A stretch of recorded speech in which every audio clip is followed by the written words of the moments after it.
Leonardo Losoviz, and I'm the founder of Gato GraphQL, and welcome to my talk, Interacting with LLMs via GraphQL. If you're interested to see the slides of this presentation, they're on this URL, slides.com/leoloso/AI GraphQL. Okay, let's start. So a little bit about me. I have been working with GraphQL since 2019. I have built my own GraphQL server. I released it as Gato GraphQL in 2023. The website is gatograpql.com. I have been adding new features on an ongoing basis, and that means that nowadays I'm working with AI, and I'm going to show you how to work with AI using GraphQL. So we're going to explore how users can access AI services via the GraphQL schema. So this is not to be mistaken. I'm not talking about using AI to code GraphQL resolvers. That's a different talk. So interacting with AI services in an application, this is something that we can do already nowadays. So you might have a website that you need to call ChatGPT and maybe write some content, and then with that content do something like store it on a database. So that's something that you can do right now. You can call the ChatGPT endpoint, get the data, and then call your GraphQL server to store the data. So that's nothing new here. But when we're using GraphQL, we can use GraphQL directly to interact with the ChatGPT endpoint. And so now we have a single interaction, give me ChatGPT the data, and then write it on the database, all of it using GraphQL. And this is what we're going to learn here. So let's see an example. Let's say that we want to create data via AI. So for instance, we want to write a post content. And then this post content, we want to store it in the database. So I was explaining just now, we can do this using JavaScript to call the endpoint from OpenAI.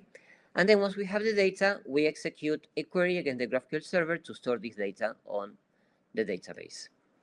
Now, when we're using GraphQL, we can do everything within the GraphQL server and all of it within a single GraphQL query.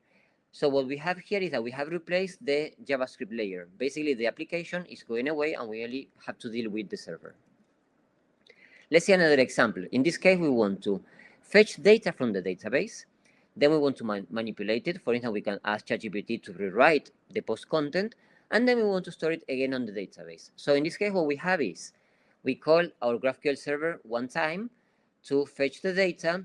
Then we use JavaScript to call the ChatGPT endpoint to rewrite the data. And once again, we call the GraphQL server to store the data on the database. So in this case, we have a few requests. If we are dealing with GraphQL, we can do everything in just one single request. So we can execute one GraphQL query that will fetch the data from the database, call ChatGPT to rewrite it, and store it once again on the database. So what we have in this scenario is, on one case, reduce complexity. So before we had to deal with JavaScript and GraphQL, we have a client, we have a server. And in this new paradigm, we only have to deal with the GraphQL server to do everything, only just one technology that we had to master, so the stack is smaller. And on the second benefit that we get is that better performance, because while before we had to interact with the GraphQL server, then JavaScript to call ChatGPT and then another request to the server, now with one single request to the server, we can do everything that we need. So there is an example that I have using my own GraphQL server.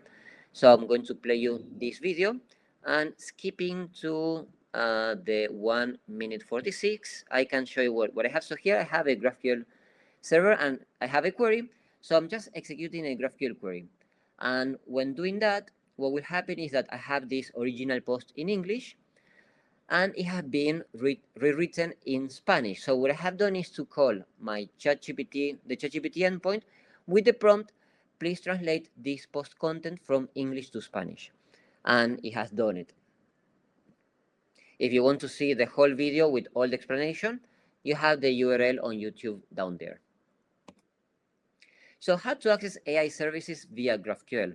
So there are two ways to do this. The first one is that the schema owner can already predefine the functionality that we want to expose. So for instance, in the example that I showed just now, I was translating content. So I could create a translate field or a translate directive, expose it in the GraphQL schema that will do this functionality. The second way is to have it unrestrained, the functionality that we don't define in advance how it's going to be used, and we allow the user of the GraphQL service to decide how to use it directly in the GraphQL query. So we're going to see how to implement these two examples. So the first one, the predefined by the schema owner. So we had to create a specific field or directive for some specific task. So as I was mentioning, we can create a field called translate or a directive called translate if we want to translate content. And then we create a resolver for this field or directive that will connect to the LLMs API with that functionality. So in this case, if we want to translate, we can call ChatGPT and say, please translate this content from English to Spanish, and then pass the content to be translated. So in this case, this is the GraphQL query. And what we can see is that we have the post content that we want to fetch from the database, and then we have a field called translate that we are saying translate from Spanish, and then we have another input, the text. But here we have a problem, which is that we want the input, the text, to come from the post content. So how can we do this bridging? How do we translate the post content? How can we inject the output of this content field as an input into the translate field? Now, we can solve that problem using directives. So if we have a directive, here we have the content field, and we can apply a translate directive immediately that will translate that value. But now the problem that we have is, how do we store again this value on the database? So as you can see from these examples, using GraphQL alone as it is still not enough. We need something more. So what we need is a custom feature. In this case, there's a directive called export, which has been proposed for the GraphQL spec. That is an RFC. It's called exporting variables between queries. And if you click on this link below, you can see which is the proposal. This is a feature that has been proposed for the spec, but it has not been approved yet. But for our particular case, we will need this feature, because with this feature now we can solve the problems that we have. In this case, we have this mutation called store content that will update the database. It will pass the content to the database, and this mutation says that it depends on a previous operation called adapt content, which is this one, this query here. This adapt content will translate the content to Spanish, and it says that it depends on fetch content. And then we go to the fetch content operation, which will fetch the content from the database and export it. So what we have here is a concatenation of operations. We have the query fetch content that will get the content from the database and export it under the dynamic variable called post content. Then we execute the next operation, the next query called adapt content, that will use this post content, the value from the dynamic variable that we just exported, will translate it to Spanish, and will export it once again under the dynamic variable called adapted post content. And finally, we will get this new dynamic variable called adapted post content and use it to update the post on the database. So then in this case, what we're doing is fetching the content from the database, calling ChatGPT to translate it to Spanish, and then storing it once again on the database. And we can see then later on which are the results of the translated content here. If we're using a directive, it's quite similar. It's just a bit simpler, because in this case, we can fetch the content from the database, translate it immediately, and already export it under the dynamic variable called adapted post content, and then we execute the mutation that will update the value on the database. So if you want to see the actual query that I'm executing on the example that I showed you just now on the YouTube video, you can click on this URL that you have here, that is a query using Gato GraphQL. So the lesson 1 that we have is, you have to check if your GraphQL server supports the export directive if you want to access the AI services within your GraphQL query. Some GraphQL servers might do, some others will not do. It really depends on which one you're using, and you have to find out if it provides this feature. Now let's see how to provide an unrestrained access to the AI.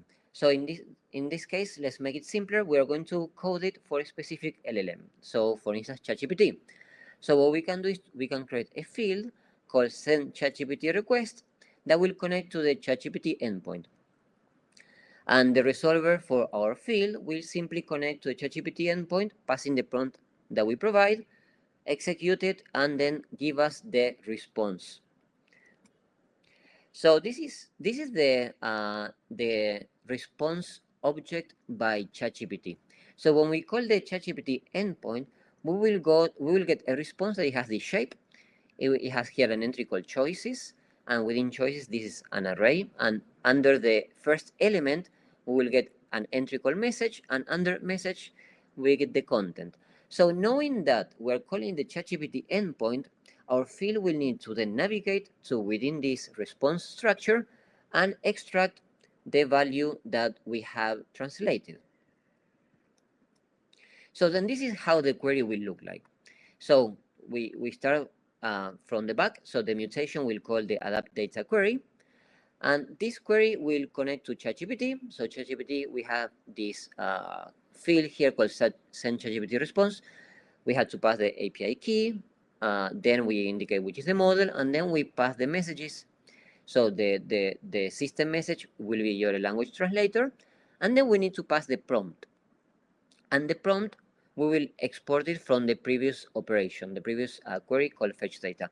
Now, in this case, here we have a problem because the prompt will be a concatenation of a static variable, sorry, like a static text, which is please translate this text from English to Spanish, and then appending the value to translate, which comes from the database, which is the post content. But that's not what I have here. What I have here, what I'm exporting so far, it's only the post content. What I need to do is to append the prompt saying, please translate this to Spanish. So this is the problem that we have right now. How to generate the prompt combining static plus dynamic data. So we need a custom directive. So in this case, for instance, we can create a prepend directive that will combine static and dynamic data. So for instance, in this case, we have the content of the post and we'll prepend the text, please translate from English to Spanish. And only then we will export this as the prompt. Once we have the prompt, we will provide this to the next operation here. It will be input into the field. Now we will execute the ChatGPT query. We will get the response here, and the response can be exported under this variable adapted post content, and only then it will update the database. So what we learn from this is that if you want to call the ChatGPT endpoint and allow the user to pass a prompt that they get to decide which one it is and using data from the database, you need to use a GraphQL server that allows you to create custom directives. In this case, the custom directive that we created was called prepend. But now let's make this a bit more complicated, and let's allow the user to select any LLM, not just ChatGPT, but maybe also the one from Anthropic, Claude.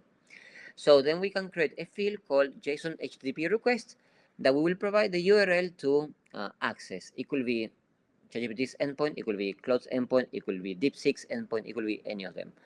Then the field will connect to that LLM's API, and then it needs to navigate to the corresponding response and extract the data. And this is important because the different APIs return responses with different structures. So in the case of Claude, if we call the endpoint, now the response will come from under entry content, and then there is the first item, and then entry text.